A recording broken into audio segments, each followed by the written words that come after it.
News lens చూస్తే నెల్లూరు జిల్లా పోలీసులు వినూత్న కార్యక్రమానికి శ్రీకారం చుట్టారు. మహిళలు విద్యార్థుల రక్షణ కోసం ప్రత్యేక చర్యలు తీసుకుంటున్నారు. ఆకతాయిలకు చెక్ పెట్టేందుకు హాట్ స్పాట్స్ గుర్తించారు. నెల్లూరు సిటీలో 64, కావలిలో 10, ఆత్మకూరులో 14, కందుకూరులో 9 హాట్ స్పాట్స్గా గుర్తించారు. ఈ హాట్ స్పాట్లలో మొత్తం 7 శక్తి టీముల ద్వారా దళితుల పర్యవేక్షణ చేయనున్నారు. అంతేకాకుండా విద్యా సంస్థల్లో విద్యార్థులతో వారియర్ గ్రూప్స్ ఏర్పాటు చేసి వారికి స్వీయ రక్షణపై పోలీసులు శిక్షణ ఇస్తున్నారు. విపత్కర పరిస్థితుల్లో తమను తాము రక్షించుకునేలా వేలాది మంది విద్యార్థులు సెల్ఫ్ డిఫెన్స్లో శిక్షణ పొందారు. నెల్లూరు సిటీలో 11,294 మంది, నెల్లూరు రూరల్లో 13,000 మంది, కావలిలో 9,500 మంది, ఆత్మకూరులో 7,325, కందుకూరులో 4,080 మంది విద్యార్థులకు శిక్షణ ఇచ్చారు. ఎవరో వస్తారని ఎదురు చూడకుండా తమను తాము కాపాడుకునేలా చర్యలు చేపట్టారు.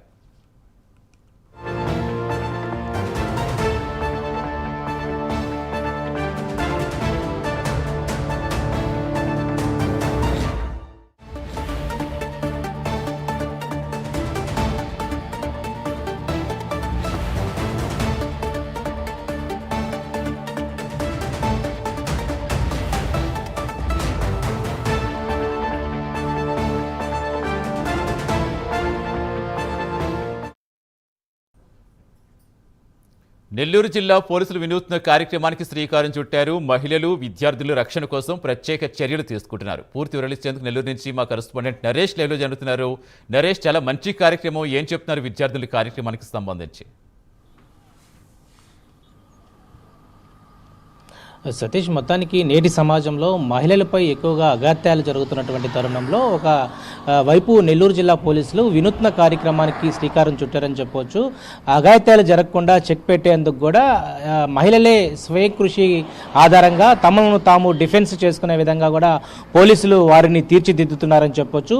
శిక్షణ కూడా ఇస్తున్నటువంటి పరిస్థితిలో ఈరోజు నెల్లూరు జిల్లా వ్యాప్తంగా కూడా ప్రధానంగా మనం చూస్తే వారియర్స్ గ్రూపుల వారీగా చెంది హాట్స్పాట్లుగా గుర్తించడం జరుగుతూ ఉంది. దీని శక్తి టీముల కింద పర్యవేక్షణలో భాగంగా నెల్లూరు జిల్లా వ్యాప్తంగా కూడా 7 శక్తి టీమ్స్ ఏర్పాటు చేసుకున్నారు. ఒక్కొక్క శక్తి టీంలో దాదాపు కూడా 6 మంది సభ్యులు ఉంటారు. ఈ యొక్క 6 మంది సభ్యులు అంటే మనం చూసుకుంటే 4 డివిజన్లు వారీగా ఉంటాయి నెల్లూరు జిల్లాలో. ఇటు ఆత్మకూరు, కావలి, కందుకూరు, నెల్లూరు. సో ఈ 4 డివిజన్లతో పాటు నెల్లూరు సిటీలో 3 బృందాలుగా 6 శక్తి గ్రూపులు ఉంటాయి. సో వీటికి సంబంధించినటువంటి పర్యవేక్షణలోనే దాదాపు కూడా హాట్స్పాట్లను కూడా ఏర్పాటు చేసుకున్నారు. మన హాట్స్పాట్లుగా చూసుకుంటే ఏదైతే యూటీజింగ్ జరుగుతుందో మహిళలపై, విద్యార్థులపై ప్రధానంగా కూడా యూటీజింగ్ చేసేటువంటి వ్యక్తులు ఎవరైతే ఉంటారో వారికి సంబంధించినటువంటి మహిళలకు ప్రత్యేక శిక్షణలు కూడా ఇవ్వడం జరిగింది. ఈ నేపథ్యంలోనే హాట్స్పాట్ల వారిగా కూడా గ్రూప్ వైజ్గా కూడా మహిళలను తీర్చిదిద్దుతున్నటువంటి పరిస్థితి మనం చూస్తూనే ఉన్నాం.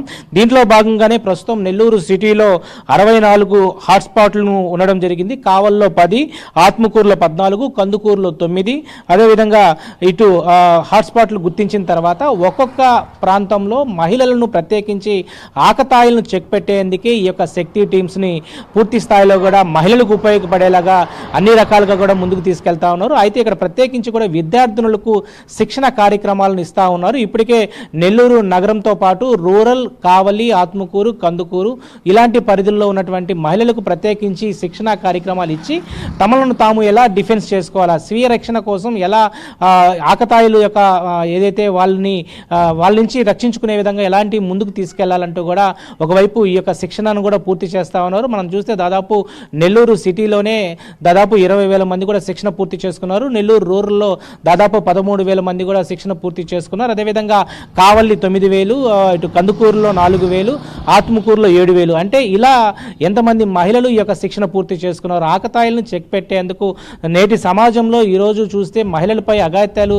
చాలా వరకు ఎక్కువ అవుతున్నాయి. యూటీజింగ్ పేరుతో మహిళలను ఇబ్బంది పెడుతున్నటువంటి ఎవరైతే ఆకతాయిలు ఉంటారో ఇకపై వాళ్ళని చెక్ పెట్టేందుకు కూడా శక్తి టీమ్స్ కూడా పూర్తి స్థాయిలో ముందుకెళ్తా ఉన్నాయి. వీళ్ళని హాట్స్పాట్లుగా గుర్తించడం జరిగిన తర్వాత వారి యొక్క మహిళలు, విద్యార్థులు ఎవరైతే ఉంటారో వాళ్ళకే వాళ్ళ శిక్షణ ఇచ్చిన తర్వాత ఈ యొక్క అఘాత్యాలు జరగకుండా ఇటు వాళ్ళ యొక్క రక్షణ కొరకు ఏ విధంగా ముందుకు వెళ్ళాలంటూ కూడా అన్ని శిక్షణ అయితే పూర్తి చేస్తూ ఉన్నారు. సో గతంలో మనం దిశకు సంబంధించినటువంటి యాప్స్ ఉండేవి. సో ఆ యాప్స్ ద్వారా మహిళలను రక్షించుకునేటువంటి పరిస్థితి అయితే ఉండేది. అయితే ఇప్పుడు ప్రస్తుతం కూటమి ప్రభుత్వం వచ్చిన తర్వాత దిశ ట్రాన్స్ఫర్ టు శక్తి టీమ్స్ అంటారు. సో సో ఈ శక్తి టీమ్స్ అంతా కూడా శక్తి వారియర్స్ అంటాము. ఈ యొక్క శక్తి వారియర్స్ వాళ్ళకి ఒక యాప్ ఉంటుంది. ఆ యాప్కు సంబంధించినటువంటి అన్ని లోపల అంటే వాటికి సంబంధించినటువంటి మొత్తం మెసేజ్ అంతా కూడా దాంట్లో వివరిస్తారు. ఈ యొక్క మహిళలకు అదేవిధంగా చదువుతున్నటువంటి విద్యార్థులు అంటే మనం తరచూ కూడా చూస్తూ ఉంటే చిన్న పిల్లల నుంచి కూడా పెద్దవారి వరకు కూడా ఎలాంటి ఇబ్బందులు ఎదురవుతున్నారో వారికి ప్రత్యేకించి కూడా నెల్లూరు జిల్లా పోలీసులు, నెల్లూరు జిల్లా వారియర్స్ శక్తి టీమ్స్ కూడా పూర్తి స్థాయిలో కూడా మహిళల రక్షణ పర్యవేక్షణ కొరకు ఉపయోగపడుతుందని చెప్పుకోవచ్చు. 3వ తరగతి నుంచి 9వ తరగతి వరకు bad touch, good touch, bad touch అంటూ కూడా ఎలా మెలగాలి అంటే డ్రైవర్స్ ఏ విధంగా మెలుగుతూ ఉన్నారు, తల్లిదండ్రులు ఎలా మెలుగుతున్నారు, బంధువులు ఎలా మెలుగుతారు, అలాగే మన తోటి స్నేహితులు ఏ విధంగా మన వైపు చూస్తున్నారనే దాని మీద కూడా గుడ్ టచ్, బ్యాడ్ టచ్ వివరిస్తూ ఉన్నారు. ఇంటర్మీడియట్ నుంచి పీజీ వరకు చదివేటువంటి విద్యార్థినులు అందరికీ కూడా ఈరోజు మొబైల్స్ ఉండడంతో మొబైల్ సంబంధించినటువంటి దాని ద్వారా ఈరోజు ఆకతాయిల ద్వారా ఎలాంటి రక్షణ కొరకు ముందుకు వెళ్ళాలనే దాని మీద కూడా శక్తి టీమ్స్ ప్రత్యేకించి కూడా వాటి యొక్క పర్యవేక్షణలో ముందుకు వెళ్తా ఉన్నారు. ప్రతినిత్యం కూడా కాలేజీ, యూనివర్సిటీలు అదేవిధంగా ఇట కాలేజీకి సంబంధించినటువంటి విద్యార్థులకు ప్రత్యేకించిన కూడా శక్తి టీమ్స్ ద్వారా ఈ యొక్క గ్రూప్స్ వైజ్గా కూడా మహిళలకు ఒక ప్రత్యేక శిక్షణ కూడా ఇవ్వడం జరిగింది. ఏదేమైనా కూడా ఈరోజు సమాజంలో జరుగుతున్నటువంటి అఘాయిత్యాలకు చెక్ పెట్టేందుకు నెల్లూరు జిల్లా పోలీసులు ఒక వినూత్న కార్యక్రమం అయితే చేపట్టారని చెప్పొచ్చు. Satish. Right, thank you Naresh.